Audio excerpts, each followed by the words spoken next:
മാധ്യമങ്ങൾക്ക് മുന്നിൽ ഇംഗ്ലണ്ട് മുൻ താരമായ ജോ കോൾ പറഞ്ഞു വെക്കുന്ന ഒരു കാര്യമുണ്ട്. ലിയോ ആദ്യമായാണ് ഇംഗ്ലണ്ടിനെതിരെ കളിക്കാനിറങ്ങുന്നത്. ഞങ്ങൾ അദ്ദേഹത്തെ ഉറക്കിക്കിടത്തും. അർജന്റീന തീർക്കുന്ന പൂട്ടുകൾ ഭേദിച്ച് ഗോളുകൾ നേടും. ഉറപ്പിച്ചോളൂ, ഫൈനലിൽ ഞങ്ങളെ കാണാം. അല്ലെങ്കിലും ഒരു മത്സരത്തിന്റെ വീറും വാശിയുമേറാൻ സ്ക്വാഡ് ഡെപ്തിനേക്കാൾ നാക്കിന് ഊക്കുള്ളതായി പലപ്പോഴും തോന്നിയിട്ടുണ്ട്. അത്തരമൊരു വീറും വാശിയുമാണ് ഇംഗ്ലണ്ടിന്റെ മുൻതാരങ്ങൾ സമ്മാനിച്ചു വെക്കുന്നത്. ഇയാൻ റൈറ്റും ഗാരി വെല്ലുമെല്ലാം ലിയോക്ക് മുന്നിൽ വെല്ലുവിളി ഉയർത്തിക്കഴിഞ്ഞു. മെസ്സിയോട് ഇംഗ്ലണ്ടിനെ നേരിടുന്നതിനെക്കുറിച്ച് ചോദിച്ചപ്പോൾ എനിക്കത് പ്രത്യേകമായ ഒരു അനുഭവമായിരിക്കുമെന്നാണ് അയാൾ പറഞ്ഞത്. അവിടെ അയാളത് നിർത്തുന്നുണ്ട്. കാര്യങ്ങളുടെ കിടപ്പുവശം ഇങ്ങനെയൊക്കെയായിരിക്കെ ഇംഗ്ലണ്ട് ഓർക്കേണ്ട ഒരു കാര്യമുണ്ട്. വഴിയടഞ്ഞിടത്ത് വഴി വെട്ടിത്തെളിയിച്ച അവരുടെ പരിശീലകൻ ലയണൽ സ്കലോണിയെക്കുറിച്ച്. യൂറോപ്യന്മാർക്ക് മുമ്പിൽ തലകുനിച്ച ചരിത്രം അയാൾക്കില്ല. അതിന് പോറലേൽക്കാതെ തുടർച്ച തന്നെയായിരിക്കും അയാളുടെ ഉദ്ദേശം. യൂറോപ്യൻ ടീമുകൾക്കെതിരെ 10 മത്സരങ്ങളിൽ 9 വിജയിച്ച നേട്ടമാണ് സ്കലോണിക്ക് കീഴിൽ ടീമിലുള്ളത്. അതിലൊരു മത്സരം സമനിലയിൽ കലാശിച്ചു. ലിയോക്ക് പ്രായം 39 പക്ഷേ പ്രകടനം ഏതൊരു ഫുട്ബോൾ കളിക്കാരനും ആഗ്രഹിച്ചു പോകുന്ന പീക്ക് ലെവലിലാണ്. 6 മത്സരങ്ങളിൽ നിന്ന് 8 ഗോളുകളും 2 അസിസ്റ്റുകളുമാണ് ലിയോയുടെ പേരിലുള്ളത്. കിട്ടാക്കനിയായി തുടരുന്ന ഗോൾഡൻ ബൂട്ടും നേടി ലോകകപ്പിന്റെ ചരിത്രത്തിൽ ഒരു നായകന്റെ കീഴിൽ ഇതുവരെ 2 ലോകകപ്പ് നേടിയിട്ടില്ലെന്ന യാഥാർത്ഥ്യത്തെയും പൊളിച്ച് മോഹത്തുടർച്ചയായിരിക്കും ലയണൽ മെസ്സി ആഗ്രഹിക്കുക. സ്വിറ്റ്സർലാൻഡിനെതിരെ അയാളിൽ ചെറിയൊരു മങ്ങൽ കാണപ്പെട്ടിരുന്നു. കാരണം അയാൾക്ക് ചുറ്റും കവചനം തീർത്ത് സർവ്വസാന്നിധ്യമായി സ്വിസ് താരങ്ങൾ ഉണ്ടായിരുന്നു. പക്ഷേ ഒന്നോർക്കണം, ലിയോയുടെ കോർണർ കിക്കിലാണ് ആദ്യ ഗോൾ പിറന്നത്. മെസ്സിയെ ഉറക്കിക്കെടുത്തുമെന്ന വെല്ലുവിളികൾ പ്രാവർത്തികമായാലും ആശ്വസിക്കാൻ ഇംഗ്ലണ്ടിന് വകയില്ല. ഇനി അങ്ങോട്ടുള്ള ഉറക്കത്തിലെ സ്വപ്നം കെടുത്തും വിധം പലരും അവതരിക്കും.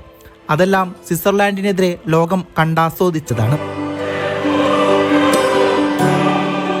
റഫറി ചുണ്ടോട് വിസിൽ ചേർക്കും വരെ നിങ്ങൾ അർജന്റീനയെ ഭയന്നേ മതിയാകും.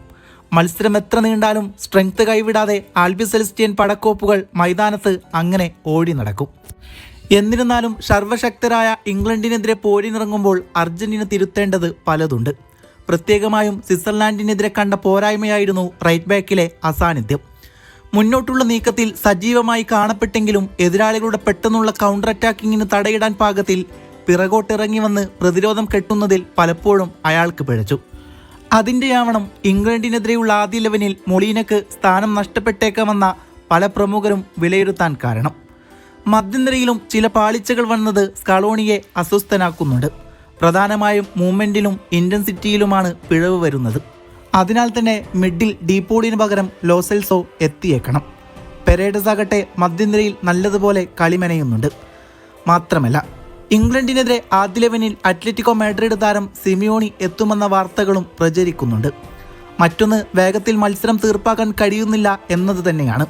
കേപ്പോ വെർഡെ, ഈജിപ്ത്, സ്വിറ്റ്സർലാൻഡ് എന്നിവർക്കെതിരെ എല്ലാം നമ്മളത് കണ്ടതാണ്. അതിൻ്റെ പ്രധാന ഉത്തരവാദിത്തം ഡിഫൻസ് ലൈനിൽ തന്നെയാണ്.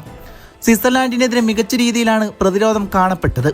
മാർട്ടിനസിനെ യഥാർത്ഥ മുഖം കണ്ടു എന്നത് ആരാധകർക്ക് നൽകുന്ന പ്രതീക്ഷ ചെറുതൊന്നുമല്ല.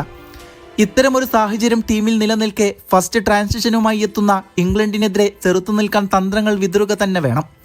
എതിരാളികളുടെ ബിൽഡപ്പുകൾ മുളയിലെ നുള്ളിക്കളഞ്ഞ് അവർക്ക് മേൽ സമ്മർദ്ദം ചെലുത്തുക. അതാണ് തുഷേലിൻ്റെ പ്രധാന ലക്ഷ്യം. ഇതുവരെയുള്ള അർജന്റീനയുടെ മത്സരം വെച്ച് നോക്കുമ്പോൾ ഹൈ പ്രസിംഗ് അർജന്റീനയുടെ കാര്യങ്ങൾ മന്ദഗതിയിലാക്കും. പ്രതാപ കഥകൾക്കുമേൽ പുതുക്കഥ ചേർത്താൻ വരുന്ന ഇംഗ്ലണ്ടും തുടർ സ്വപ്നം ആഗ്രഹിച്ചെത്തുന്ന അർജന്റീനയും ഒരു കടുത്ത പോരിനായി ഒരുക്കമാകുമ്പോൾ കാത്തിരുന്നു കാണാം കലാശപ്പോരിലേക്ക് ആര് എഴുന്നള്ളുമെന്നത്.